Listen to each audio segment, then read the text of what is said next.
Part 1. The Diplomatic Gamble. The great assembly hall of the Intergalactic Council hummed with the subtle vibrations of 100 different vocal cords, respiratory systems, and communication methods. Beneath the soaring dome of crystallized starlight, representatives from 47 species gathered in their designated sections, each area adapted to their unique environmental needs. The air shimmered with translation fields, converting thoughts and words into universal understanding. Marcus Rivera adjusted his diplomatic collar for the third time in as many minutes, trying to ignore the weight of countless eyes upon him. As Earth's newest representative to the Council, he was painfully aware of humanity's status as the galactic equivalent of awkward teenagers at their first formal dinner party. 53 years of faster-than-light capability made them infants compared to civilizations that had been traveling between stars since before Earth's. Continents had settled into their current positions.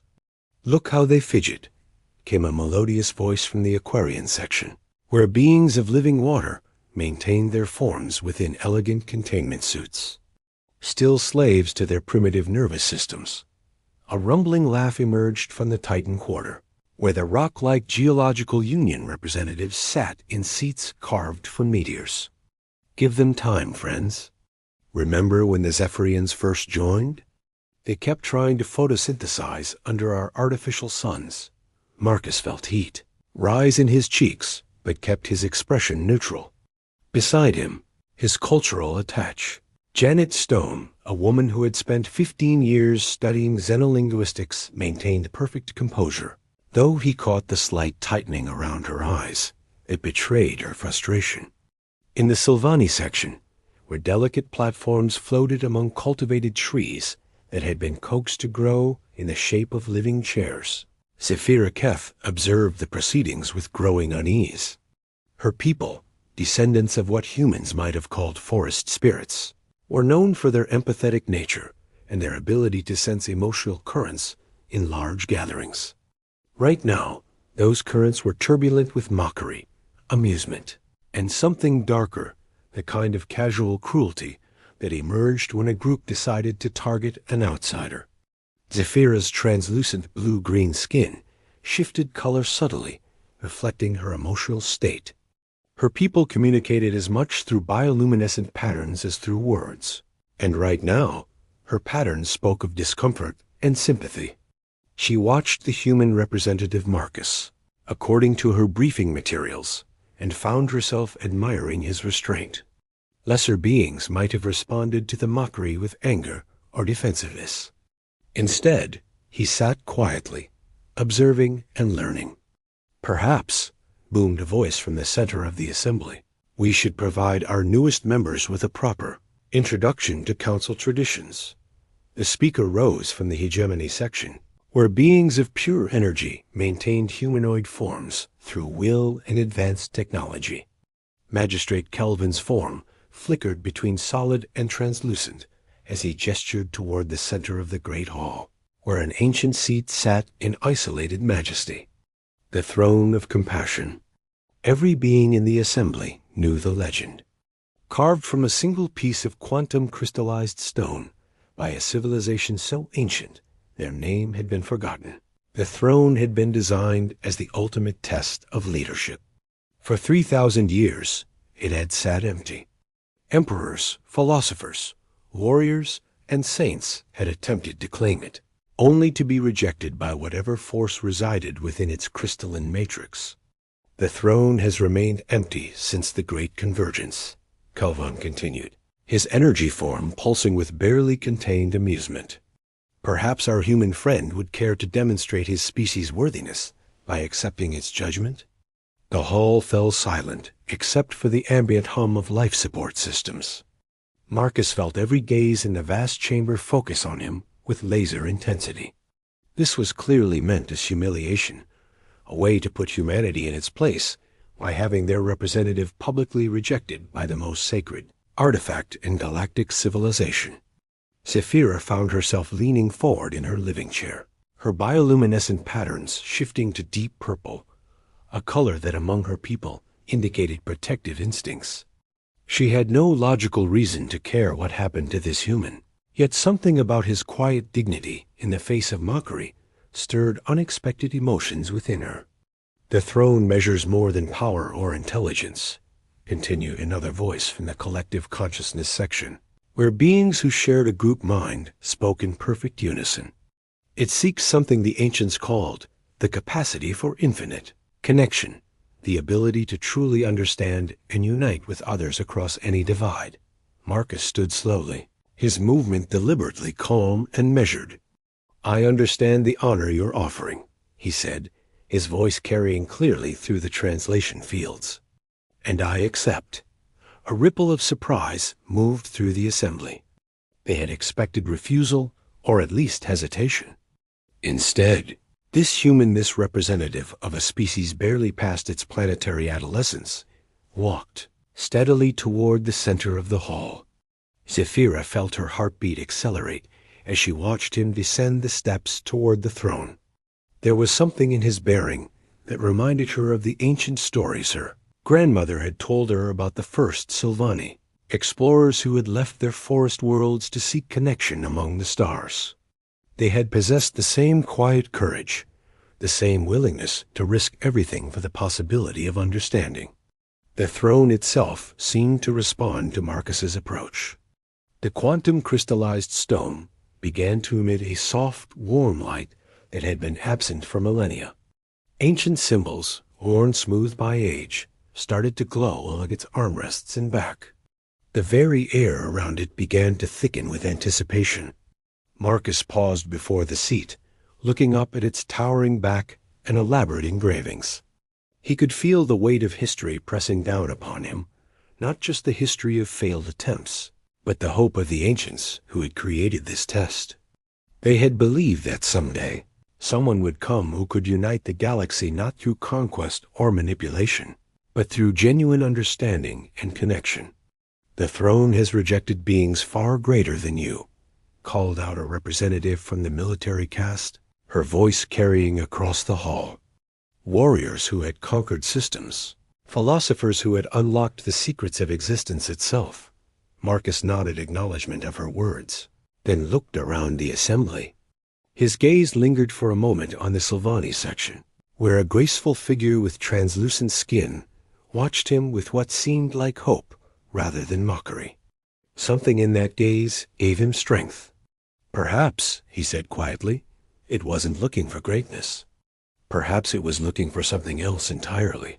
With that, Marcus Rivera sat down on the throne of compassion. The response was immediate and overwhelming. Light erupted from the crystalline matrix, not harsh or blinding, but warm and enveloping. It flowed over Marcus like liquid starlight, and suddenly the vast assembly hall was filled with something that had been absent for 3,000 years. The presence of the ancients themselves, speaking through their greatest creation. Images flooded Marcus's consciousness. Civilizations rising and falling, wars that had consumed entire star systems, and moments of profound connection when beings from different worlds had reached across impossible divides to touch each other's souls. He saw the hope of the throne's creators that someday someone would come who could feel the pain and joy of all living things as if it were their own. But more than that, he felt something else. A resonance, a harmony that seemed to originate not from within himself, but from somewhere else in the great hall. His consciousness reached out, seeking the source of that harmony, and found it in the Sylvani section, where Zephira Keth sat transfixed, her bioluminescent patterns blazing with colors that had no names in any language. In that moment, as the throne accepted its first occupant in 3 millennia, Marcus and Zephira felt something pass between them, a connection that transcended species, culture, and the vast distances that separated their worlds. Neither fully understood what was happening, but both knew that everything had changed. The light gradually faded, but the throne remained warm beneath Marcus. Around the assembly hall, beings who had come to witness a humiliation instead found themselves in the presence of something unprecedented. The empty seat of legend was empty no longer, and the galaxy would never be the same. The emergency session of the Intergalactic Council convened 3 days after what historians would later call the awakening of the throne. The great assembly hall buzzed with nervous energy as representatives struggled to process what they had witnessed. For the first time in 3 millennia, the ancient seat of power had chosen someone, and that someone was from a species most considered barely worthy of membership. Marcus found himself at the center of attention he never wanted. Delegations that had previously ignored humanity now sought private audiences. His modest quarters had been moved to the diplomatic sector's most prestigious wing, complete with environmental controls adapted for human physiology and a view of the Nexus Gardens where representatives from water-dependent species held their informal meetings.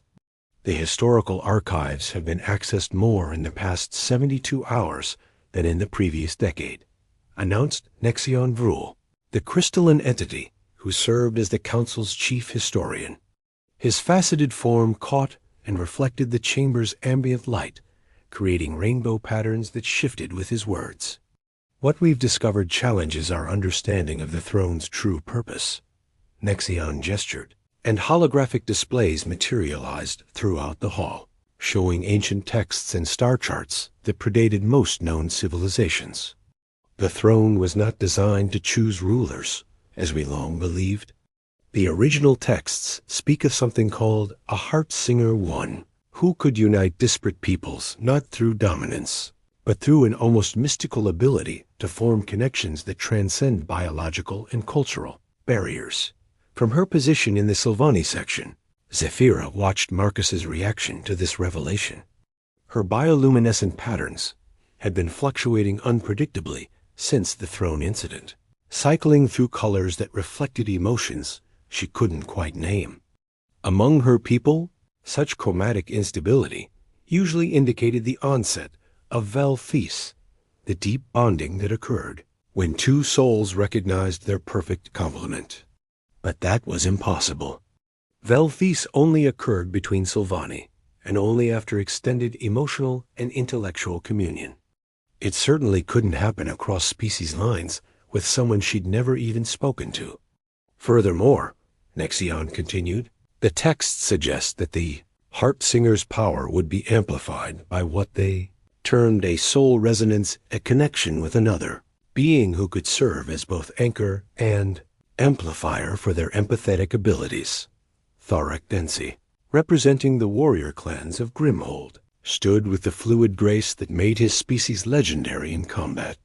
His scaled hide shifted from deep burgundy to battle-steel gray colors that among his people indicated skepticism mixed with grudging respect. Pretty words from dead civilizations, he rumbled, his voice carrying the harmonics that allowed his species to communicate across vast distances on their homeworld. But what does this human actually do with this supposed power? The question hung in the air like a challenge. Marcus felt the familiar weight of expectation, but this time it was different. Instead of the mockery he'd faced before, he sensed genuine curiosity mixed with apprehension. These beings were actually considering the possibility that the throne had chosen correctly. "If I may," Marcus said, rising from his designated seat. The hall fell silent with surprising swiftness. "I propose we put the throne's choice to a practical test. There are 2 trading disputes currently before the council that have remained unresolved for months. Allow me to attempt mediation." Murmurs rippled through the assembly. Traditional mediation involved teams of specialists, cultural experts, and economic analysts. The suggestion that one individual, regardless of mystical endorsement, could succeed where committees had failed seemed absurd. The aquatic hegemony and the desert consortium have been deadlocked over water rights in the Kepler 442 system for 8 months, noted Valdersign from the aquatic section, her liquid form undulating with what might have been amusement. 3 separate mediation attempts have failed. The economic implications affect 17 different trade routes, and the sky clans of Ethros have been disputing atmospheric mining rights with the subterranean collective, added Cora Nex, her avian features ruffling with skepticism. Their disagreement has escalated to the point where both sides are positioning military vessels in the contested system. Marcus nodded gravely. These weren't simple trade disagreements. They were conflicts with the potential to destabilize entire sectors of galactic commerce and possibly trigger military action. A smart political move would be to decline, to suggest starting with something smaller and less consequential. Instead, he found his gaze drawn to the Sylvani section, where Zephyra sat forward in her living chair, her patterns now steady and bright with what looked like encouragement. Something about her regard gave him confidence he didn't know he possessed. "I accept both challenges," Marcus said, "but I'll need a cultural liaison familiar with the species involved." Before anyone else could volunteer, Zephyra rose gracefully from her seat. "I offer my services," she said, her voice carrying the musical quality common to her people. "The Sylvani have maintained positive relations with all parties involved in both disputes." The formal offer surprised everyone, including Zephyra herself. Her role as cultural attaché typically involved ceremonial functions and artistic exchanges, not high-stakes diplomatic negotiations. Yet something about Marcus's quiet determination called to her in ways she didn't fully understand. Marcus felt something shift in his chest when she volunteered, a warmth that had nothing to do with the throne's lingering energy and everything to do with a graceful being who had just offered to help him. "I would be honored to work with the Sylvani representative," he said, hoping his voice sounded steadier than he felt. Magistrate Kelvin's energy form flickered with what might have been approval or amusement. "Very well. You have 10 standard days to resolve the Kepler 442 water rights dispute, and 15 days for the Ethros mining conflict. Success will significantly strengthen the case for your unique position. Failure ... double quotes." He left the implications hanging. As the session adjourned, Zephyra made her way through the crowd toward Marcus. Up close, he could see that her translucent skin held depths like looking into perfectly clear water, and her bioluminescent patterns shifted in response to her proximity to him, something he suspected she wasn't entirely aware of. "I should warn you," she said as they walked together toward the exit. "I've never been involved in anything like this before. My experience is mostly in cultural preservation and artistic exchange programs." "That's exactly what we need," Marcus replied, surprised by his own certainty. "These aren't really economic disputes. They're cultural misunderstandings that have been dressed up in legal language. The Aquatic Hegemony and Desert Consortium aren't just fighting over water rights. They're fighting over fundamental differences in how they view resource stewardship." Zephyra's patterns brightened with what he was beginning to recognize as pleased surprise. "You see it too," she said softly. "Most beings focus on the surface conflicts and miss the deeper currents underneath." They paused at the intersection where the corridor split toward their respective quarters. The moment felt charged with possibility, though neither was sure exactly what kind. "Would you like to have dinner tonight?" Marcus asked, the words emerging before his diplomatic training could stop them. "To discuss the cases, I mean, and to get to know each other better if we're going to be working together." Zephyra's patterns cycled through a rapid sequence of colors before settling into a warm golden hue. "I'd like that very much," she said. "There's a restaurant in the neutral quarter that caters to multiple species' dietary needs. Shall we say 1800 hours? "Perfect," Marcus agreed, then watched as she glided away with the fluid grace characteristic of her people. Only when she disappeared around a corner did he realize he was smiling broadly enough at passing representatives were giving him curious looks. That evening, as Marcus waited in the agreed-upon restaurant, a fascinating establishment where tables floated at various heights to accommodate different species, needs, he reflected on how much his life had changed in just a few days. A week ago, he'd been a minor diplomatic functionary, hoping not to embarrass his species. Now he was supposedly some kind of prophesied unifier, preparing to tackle conflicts that had stymied expert mediators. More importantly, he was about to have dinner with someone who made his pulse quicken in ways that had nothing to do with political pressure, and everything to do with the way her luminescent patterns seemed to respond to his presence. When Zephyra arrived, wearing flowing garments that seemed to be woven from captured starlight, Marcus knew with sudden clarity that the throne hadn't just chosen him for his diplomatic potential. It had chosen him to find her, and her to find him. Whatever the ancient artifact had awakened in that great hall, it was only the beginning of something far more profound than either of them had imagined. The Kepler 442 mediation had been a triumph that surprised everyone, including Marcus himself. By focusing on the cultural significance of water to both the aquatic hegemony and the desert consortium rather than just the economic implications, he and Zephyra had found common ground that had eluded previous negotiators. The solution involved seasonal sharing agreements based on ancient ritual cycles, something that honored both species' deepest beliefs about resource stewardship, but their current challenge made those water rights seem like a pleasant afternoon. Marcus stood at the observation deck of the neutral station orbiting Aetherius Prime, watching the military vessels of two hostile species circle each other like predators. The Sky Clan's crystalline ships caught and refracted the system's twin suns, creating prismatic light shows that would have been beautiful under different circumstances. The subterranean collective's dark, angular vessels seemed to absorb light rather than reflect it, their surfaces rippling with what looked like living metal. "They've been like this for 3 days," Zephyra said, joining him at the viewport. Her presence had become as essential to him as breathing, something he'd realized during their long nights working together on the Kepler mediation. Neither side will back down first. It's a matter of honor now. The conflict had its roots in a mining accident that had occurred 6 months ago. A Sky Clan atmospheric harvesting platform had malfunctioned and crashed into one of the collective's underground mining operations, killing 17 beings from both species. What should have been a tragedy bringing them together had instead become a source of blame and escalating hostilities. Baldur's Sign believes they'll start shooting within the week, Marcus said, referring to their aquatic liaison who had been monitoring the situation.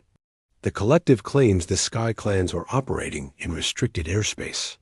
The clans insist the collective's excavations destabilize the platform's navigation systems. Both could be right, Zephyra observed. Her bioluminescent patterns had developed new complexity over the past 2 weeks, subtle color variations that Marcus had learned corresponded to her emotional state. Right now, they showed deep concern mixed with something warmer that made his heart skip. The investigation reports are contradictory, but the underlying issue isn't technical, Marcus nodded. This was one of the things he'd come to admire about her, the way she could see past surface conflicts to the emotional truths beneath. It's about grief. Both sides are in pain, and they're converting that pain into anger because it's easier to bear. The Sky Clans have been atmospheric dwellers for so long, they've forgotten what it's like to have solid ground beneath their feet, Zephyra continued. To them, the underground mining represents everything they've rejected about surface-bound existence. And the collective sees the sky dwellers as having abandoned the sacred connection to the planet that gives life meaning. Their conversation was interrupted by the arrival of Kura Nex, the avian ambassador representing the Sky Clans. Her feathers were arranged in formal patterns of deep blue and silver, colors that among her people indicated both authority and sorrow. Behind her floated Jorik Vel, a representative from the collective whose dark, segmented carapace gleamed like polished obsidian. The human mediator, Kura said, her voice carrying the wind-song quality of her species. We agreed to this meeting only because the throne chose you, but understand my people will not yield what is rightfully ours.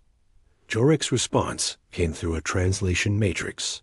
as his species communicated primarily through subsonic vibrations that traveled through solid matter. The surface dwellers speak of rights, while 17 of our deep singers lie dead in collapsed tunnels. There can be no peace without acknowledgement of responsibility. Marcus felt the familiar weight of expectation, but this time it was accompanied by something else, a sensation like a gentle current flowing between him and Zephira. She had described it as velthis, the deep bonding of her people, though she admitted she'd never experienced it crossing species lines before. Before we discuss responsibility, Marcus said carefully, I'd like to understand something. Cora, your people chose to abandon the surface generations ago. What drove that decision? The avian ambassador's feathers ruffled with what might have been surprise or annoyance. Ancient conflicts. Resource wars that scarred our world. We took to the skies to escape the cycle of territorial violence. And your people, Jorik, why did you go underground? Same conflicts, different choice, came the translated response. We went deep to protect what remained of the living world from those who would strip it bare. Marcus exchanged a glance with Zephira, seeing understanding spark in her luminescent patterns. So both of your peoples made choices based on the same tragedy, the desire to protect what you valued most. The Sky Clans preserved freedom and movement. The collective preserved connection to the living world. Pretty words, Jorik replied. But they don't bring back the dead. No, Marcus agreed. But they might help us understand why 17 beings died, and how to prevent more deaths. Over the next several hours, with Zephira serving as both translator and emotional guide, Marcus led the two representatives through a different kind of negotiation. Instead of focusing on blame or compensation, he encouraged them to share stories about the lost who they were, what they meant to their communities, and how their deaths had affected both species. It was during Cora's description of a young sky dancer named Thysus, who had dreamed of bridging the gap between atmospheric and surface cultures that the breakthrough came. Jorik's translation matrix conveyed not just words, but emotional harmonics. And for the first time, the collective representative's pain became audible to the Sky Clan ambassador. She wanted to understand us, Cora whispered, her feathers shifting to pale gold, the color of hope among her people. This Thysus. She was trying to learn our songs when the accident happened. A deep singer, Corvex, had requested assignment to the surface monitoring station, Jorik added. He believed our peoples could share knowledge that would benefit both. The memorial service they designed together took place 3 days later, attended by representatives from both species. It was held simultaneously in the sky and in the deep places, with songs and vibrations that honored both traditions. More importantly, it led to joint investigation protocols and shared monitoring systems that would prevent similar tragedies. That evening, as they watched the last of the military vessels departing the system, Marcus and Zephira found themselves alone on the observation deck. The successful mediation had left them both emotionally drained but deeply connected. 2 successes, Zephira said, standing close enough that her natural luminescence cast gentle patterns on Marcus's skin. The council will have to acknowledge that the throne chose wisely. We did this together, Marcus replied, turning to face her fully. I couldn't have seen what needed healing without your insight. Her patterns shifted to deep. Rose and gold colors he'd learned corresponded to affection and something deeper. Among my people, there's a belief that some souls are created as complementary pairs, scattered across the universe until they find each other. Veldus, Marcus said, pronouncing the word carefully. You taught me the concept, but I'm still not sure I understand it fully. Neither am I, she admitted, stepping closer until they were almost touching. It's supposed to be impossible between different species. Yet when you sat on that throne, I felt something awaken in me that I'd never experienced before. Marcus reached up to gently touch her luminescent cheek, marveling at the way her patterns brightened in response. I felt it too. Like recognition, even though we'd never met. The throne didn't just choose a heart singer, Zephyra whispered. It brought us together. When their lips met, the kiss was everything Marcus had imagined and more. Her skin was warm and slightly electric, and her bioluminescent patterns erupted in brilliant cascades of color that painted the observation deck in living light. He felt complete in a way he hadn't known he'd been lacking, as if some essential part of himself had finally clicked into place.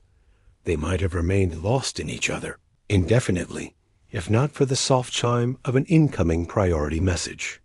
Reluctantly, they separated, though Zephyra's hand remained intertwined with his. The holographic display showed Nexium Rule's crystalline form, his faceted surface reflecting what appeared to be urgency. Marcus, Zephyra, you're needed immediately. A plague has broken out in the Tau Ceti system. 3 species affected, multiple worlds in quarantine. The Council is requesting your immediate assistance as joint mediators. Marcus felt Zephyra's grip tighten on his hand. A plague crisis would be their greatest challenge, yet not just diplomatically, but personally. The success of their partnership had made them both targets for those who questioned the throne's choice, and a failure now could destroy not just their careers, but their newfound love. We accept, Marcus said, surprising himself with his certainty. When do we leave? Transport departs in 6 hours, Nexion replied. And Marcus? The Council is sending additional oversight for this mission. Ambassador Jorik Vel specifically requested assignment to the Relief Coordination Team. As the connection closed, Marcus and Zephyra stood together in the gentle glow of her patterns, both understanding that everything they'd built together was about to face its greatest test.